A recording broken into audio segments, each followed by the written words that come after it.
Welcome back. In this video, we'll take you on a quick tour of the WordPress dashboard, the control center for managing your website. Let's jump right in. First, log into your WordPress dashboard by visiting yourdomain.com/wp-admin and entering your admin username and password.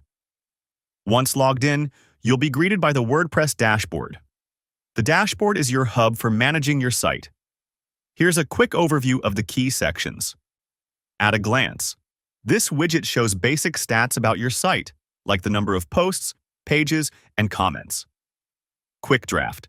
Use this to jot down ideas or drafts for future posts. Activity.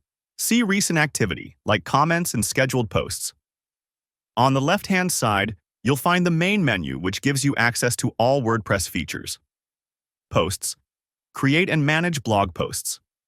Media. Upload and organize images, videos, and other media files. Pages. Manage static pages like About or Contact pages. Appearance. Customize your site's design, themes, and menus. Plugins. Add extra features and functionality to your site. Settings. Adjust site-wide settings like your site title, time zone, and permalinks. At the top of the screen, you'll see the toolbar. This lets you quickly visit your site, create new posts, or check updates. You can customize your dashboard workspace by dragging and dropping widgets or hiding them using the Screen Options menu in the top right corner. And that's your quick tour of the WordPress dashboard. Take some time to explore and get familiar with these tools.